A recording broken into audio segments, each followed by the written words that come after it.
நேர்கள் அனைவருக்கும் அஸ்ஸலாமு அலைக்கும் வரஹ்மத்துல்லாஹி வபரகாத்துஹு. மற்றொரு மரபுரிமை நிகழ்ச்சியின் ஊடாக நேர்கள் அனைவரையும் சந்திப்பதில் பெருமகிழ்ச்சி அடைகின்றோம். இன்றைய நிகழ்ச்சியின் ஊடாக இலங்கை முஸ்லிம்களின் பாரம்பரிய அடையாள தலங்களில் ஒன்றான தப்தர் ஜெயிலானி பற்றி நாம் ஆராயவிருக்கின்றோம். தப்தர் ஜெயிலானி என்பது காலியிலிருந்து ரத்தினபுரி ஊடாக பாபா ஆதமலை என்று அழைக்கப்படும் அடம்ஸ் பீக் பகுதிக்கு செல்வதற்கு பண்டைய காலத்தில் பயன்படுத்தப்பட்ட முக்கியமான பிரதேசமாகும் என்று வரலாற்று ஆசிரியர்கள் குறிப்பிட்டிருக்கிறார்கள். இந்த இடம் வரலாற்றில் கூரகல என்றும் அழைக்கப்படுகின்றது. தப்சர் ஜெயிலானியில் அமைந்துள்ள மலைக்குகை பள்ளிவாசல் கடல் மட்டத்திலிருந்து 1000 அடி உயரத்தில் அமைந்திருக்கின்றது. தப்சர் ஜெயிலானி பற்றி பரந்த ஆய்வுகள் சர்வதேச பல்கலைக்கழகங்களில் மேற்கொள்ளப்பட்டிருக்கின்றன. இந்த ஆய்வுகளை மேற்கொண்டவர்களில் முக்கியமான ஆய்வாளராக அமெரிக்காவின் கொலராடோ பல்கலைக்கழகத்தின் மானுடவியல் துறையின் பேராசிரியர் டெனிஸ் பி மெக்லெவரி அவர்கள் முக்கியமானவர்களாவர். Jilani a Sufi shrine in Sri Lanka என்ற தலைப்பில்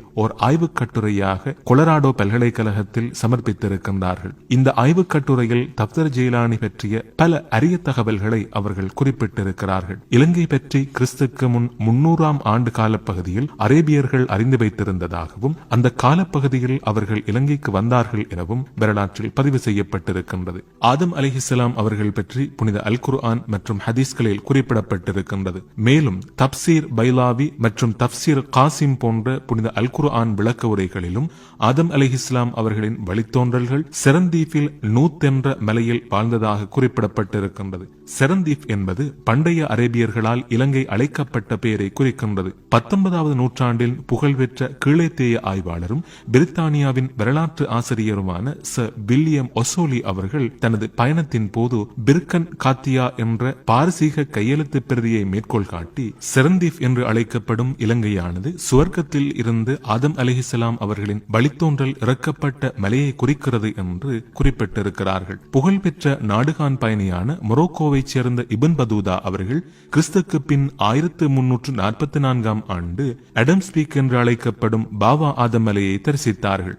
பாபா ஆதம் மலைக்கு செல்லும் வழியில் தாம் புகழ்பெற்ற முஸ்லிம்களின் அடக்க ஸ்தலங்களை கண்டதாக குறிப்பிடுகிறார்கள். பாபா ஆதம் மலைக்கு செல்லும் வழியில் சில இடங்களில் முஸ்லிம்கள் இருந்ததாகவும் அவர்கள் அங்கு வந்த யாத்திரிகர்களுக்கு உதவி செய்து கொண்டிருந்ததாகவும் அவர்கள் குறிப்பிட்டிருக்கிறார்கள். கிறிஸ்துக்கு பின் 1344ஆம் ஆண்டு பாபா ஆதம் மலையை தரிசிப்பதற்கு கூரகல அதாவது தப்சர் ஜெயிலானி ஊடாக செல்லும் பாதையினையே இப்ன் பதூதா அவர்கள் பயன்படுத்தினார்கள். இப்ன் பதூதா அவர்களின் பயணப்பாதையை விளக்கும் வரைபடமானது டெனிஸ் என் பெர்னாண்டோவின் வரைபட குறிப்பில் குறிப்பிடப்பட்டிருக்கின்றது. இந்த வரைபடத்தை ரத்தினபுரி மாவட்டத்தின் முன்னாள் பாராளுமன்ற உறுப்பினரும் முன்னாள் அமைச்சருமான அல்ஹாஜ் மர்ஹூம் MLM அபுசாலி அவர்களால் எழுதப்பட்ட Daftar Jailani A Historical Account of Daftar Jailani rock cave mosque என்ற புத்தகத்தில் குறிப்பிடப்பட்டிருக்கின்றது.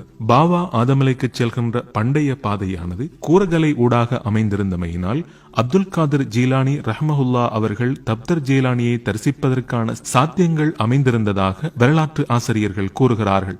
இதன் அடிப்படையிலேயே இந்த பிரதேசம் அப்துல் காதிர் ஜீலானி ரஹ்மஹுல்லா அவர்களை கண்ணியப்படுத்தும் நோக்குடன் ஜெயிலானி என்று அழைக்கப்பட்டதாகவும் வரலாற்று ஆசிரியர்கள் குறிப்பிடுகிறார்கள். அப்துல் காதிர் ஜீலானி ரஹ்மஹுல்லா அவர்கள் தென்னிந்தியாவின் கீழக்கரை பிரதேசத்தில் 40 நாட்கள் தங்கியிருந்ததாகவும் பின்னர் இலங்கையில் இருக்கின்ற பாபா ஆதம் மலையை தரிசித்ததாகவும் திரும்பும் வழியில் அவர்கள் தப்தர் ஜெயிலானியை தரிசித்ததாகவும் இந்தியாவின் தமிழ் முஸ்லிம்கள் தொடர்பான ஆய்வுகளை மேற்கொண்டவரும் அமெரிக்காவின் ஹார்வர்ட் பல்கலைக்கழகத்தின் ஆய்வு அறிஞருமான சூசான் சூச்சம்பர்க் அவர்கள் குறிப்பிட்டிருக்கிறார்கள். கூரகல மற்றும் ஹிங்குரங்கல என்பன பலாங்கொடை பீடபூமியில் அமைந்திருக்கின்ற 2 மலைகளாகும். பொதுவாக இந்த 2 மலைகளுமே தப்சர் ஜெயிலானி என்று அழைக்கப்படுவதாக வரலாற்று ஆசிரியர்கள் குறிப்பிட்டிருக்கிறார்கள். காலியிலிருந்து ரத்தினபுரி ஊடாக பாபா ஆதமலைக்கு செல்கின்ற பண்டைய பாதையிலேயே இந்த மலை அமைந்திருக்கின்றது. இங்கு எழுதப்பட்டிருக்கின்ற பாறை செதுக்கல்கள், அரபியில் எழுதப்பட்டிருக்கின்ற கல்வெட்டுக்கள், எழுத்துக்கள்,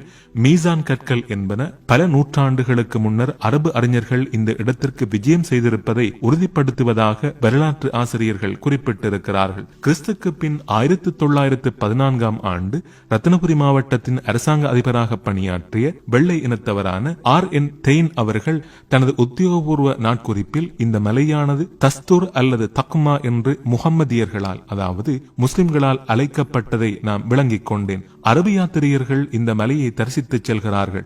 சுவர்க்கத்தின் நுழைவாயில் இந்த பகுதியில் அமைந்திருக்கலாம் என்று அரபு மக்கள் எண்ணிக்கொண்டிருந்தார்கள் என்று அவர்கள் குறிப்பிடுகிறார்கள். தப்தர் ஜீலானிக்கும் அப்துல் காதர் ஜீலானி ரஹ்மஹுல்லா அவர்களுக்கும் இடையிலான தொடர்புகளுக்கு மேலதிக ஆதாரமாக 1922 ஆண்டு கூரகலையில் பள்ளிவாசல் கட்டுவதற்கான வேலைகளை ஆரம்பிக்கும் போது மக்பரா ஒன்றின் மீது இருந்த மீசான் கல் ஒன்று கண்டுபிடிக்கப்பட்டது. அதில் தர்வேஷ் முஹியுத்தீன் என்று பெயர் எழுதப்பட்டிருந்தது. இந்த மீசான் கல்லில் ஹிஜ்ரி 715 அதாவது கிறிஸ்துக்கு பின் 1322 என்று பதியப்பட்டிருந்தது. ஷேக் அப்துல் காதர் ஜீலானி ரஹ்மஹுல்லா அவர்களினால் தோற்றுவிக்கப்பட்ட காதரியா வழியமைப்பைச் சேர்ந்த அவரது மாணவர் ஒருவர் இலங்கைக்கு விஜயம் செய்திருக்கின்றமை இதன் மூலம் உறுதிப்படுத்தப்படுவதாக வரலாற்று குறிப்பில் குறிப்பிடப்பட்டிருக்கின்றது.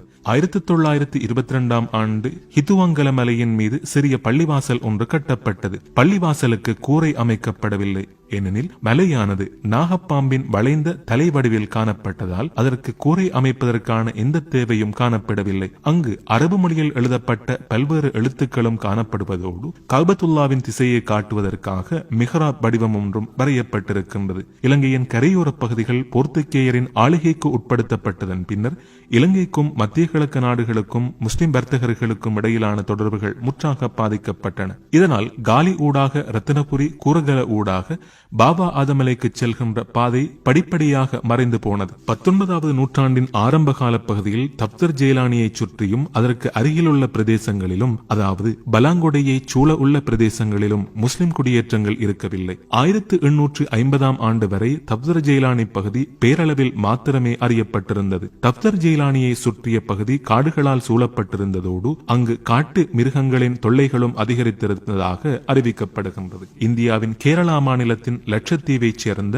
மௌலானா சையத் முஸ்தபா சையத் அப்துல் ரஹ்மான் இப்னு ஐத்ரூஸ் அல் ஹாஷிமி அவர்கள் பலாங்கொடை நகருக்கு 1875 ஆண்டு காலப்பகுதியில் விஜயம் செய்தார்கள். முஸ்லிம்களுக்கு சொந்தமாக கருதப்படும் இந்த இடத்தை கண்டுபிடிப்பதற்கு உதவி வழங்குமாறு அங்கிருந்த முஸ்லிம்களிடம் உதவி கோரினார்கள். ஆனால் அந்த காலத்தில் ஏற்பட்டிருந்த அச்சுறுத்தல்கள் மற்றும் பயம் காரணமாக அவர்கள் இதற்கு ஒத்துழைப்பு வழங்க தயங்கினார்கள் என்று வரலாற்றில் குறிப்பிடப்பட்டிருக்கின்றது. ஷேக் ஐதரூஸ் அவர்கள் இதற்கான முயற்சியை கைவிடவில்லை. பின்னர் தாம் கால்நடையாக சென்று கித்துவாங்கல மலைப்பகுதிக்கு விஜயம் செய்த அவர்கள் அங்கு முஸ்லிம்கள் பயன்படுத்திய இடத்தையும் தொழுகைக்காக பயன்படுத்தப்பட்ட பிரதேசத்தையும் கண்டுபிடித்தார்கள். இந்த பகுதியில் அரபு மொழி எழுத்துக்களும் காணப்பட்டதாக ஷேக் ஐதரூஸ் அல் ஹாஷிமி அவர்கள் தனது வரலாற்று குறிப்பில் சுட்டிக்காட்டியிருக்கிறார்கள். மௌலானா அப்துல் ரஹ்மான் அவர்கள் தப்தர் ஜெயிலானியை கண்டுபிடிக்க சென்ற நிகழ்வு பற்றி ரத்னபுரி மாவட்டத்தின் 1857 ஆண்டுக்குரிய கச்சேரி நாட்குறிப்பில் பதிவு செய்யப்பட்டிருக்கின்றது. அரபு உலகுக்கு தேவையான பால்களை தயாரிப்பதற்கான உருக்கு ஜெயிலானி பிரதேசத்தில் இருந்தே பெற்றுக்கொள்ளப்பட்டதாக சபரகமு பல்கலைக்கழகத்தின் ஆய்வுகளை மேற்கொண்ட பேராசிரியர் அவர்கள் சுட்டிக்காட்டியிருக்கிறார்கள். 9ஆம் நூற்றாண்டில் வாழ்ந்த விஞ்ஞானியும் அரபு மெய்யியல் துறையின் தந்தை என்று அழைக்கப்பட்டவருமான அல் கிந்தி அவர்களின் கூற்றுக்கு அமைய குராசான், பாஸ், யமன் ஆகிய இடங்களுக்கு தேவையான வாள்கள் இந்த இடத்தில் உற்பத்தி செய்யப்பட்டதாக குறிப்பிடுகிறார்கள். கலாநிதி ஆனந்த குமாரசுவாமி அவர்கள் எழுதிய மேடிவல் சிங்ஹலிஸ் ஆர்ட் என்ற புத்தகத்தில் அரபு நாடுகளுக்கு தேவையான வாள்கள் இந்த இடத்திலிருந்தே தயாரிக்கப்பட்டதாக குறிப்பிட்டிருக்கிறார்கள். கிறிஸ்துக்கு பின் 1757 ஆண்டு முதல் 1935 ஆண்டு வரை ரத்தினபுரி மாவட்டத்தின் அரசாங்க அதிபர்களாக ஆங்கிலேய அதிகாரிகள் பணியாற்றினார்கள். அவர்கள் தமது கச்சேரி நாட்குறிப்பில் தப்தர் ஜெயிலானியானது முஸ்லிம்களின் முக்கியமான பிரதேசம் என்று குறிப்பிட்டிருக்கிறார்கள். 1928 ஆண்டில் அச்சிடப்பட்ட இலங்கையின் வரைபடத்தில் கூரகல பிரதேசம் முஹம்மதியர்களின் முக்கியமான பகுதி என்று குறிப்பிடப்பட்டிருக்கின்றது.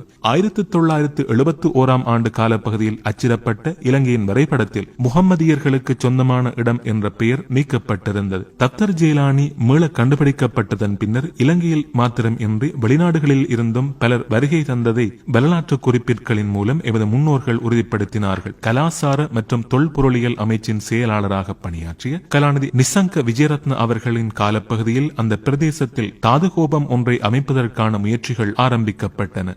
1971 ஆண்டு காலப்பகுதியில் 2 அடி உயரமான தாது கோபுரம் ஒன்று இந்த பிரதேசத்தில் அமைக்கப்பட்டது. அதன் பின்னர் அமைச்சரவையின் உத்தரவின் பிரகாரம் இந்த தாது கோபுரத்தை நிர்மாணிப்பதற்கான பணிகள் இடைநடுவில் கைவிடப்பட்டன. 1971 ஆண்டு இடம்பெற்ற இந்த நிகழ்வின் பின்னர் பள்ளிவாசல் மற்றும் மலைப்பகுதி தொல்பொருள் பிரதேசம் என்று பிரகடனப்படுத்தப்பட்டன. அதன் பின்னர் அந்த இடத்தில் பண்டைய மாடம் ஒன்று அமைந்திருந்தது என்று கூறி அடையாள பலகை ஒன்றும் வைக்கப்பட்டது. ஆனால் அந்த கால பகுதியில் பலாங்குடை விகாரைகளில் இருந்த எந்த ஒரு பௌத்த பிக்குவும் தப்தர் ஜெயிலானிக்கு எதிராக எந்த ஒரு எதிர்ப்பையும் வெளியிடவில்லை. 1971 ஆண்டு ஜனவரி மாதம் 21 வெளியான தவச என்ற சிங்கள பத்திரிகையில் சங்கைக்குரிய கிரியல்ல கணனமவில தேரர் அவர்கள் தவச பத்திரிகையில் அவர்கள் இது தொடர்பான விரிவான ஆய்வு கட்டுரையை எழுதியிருந்தார்கள்.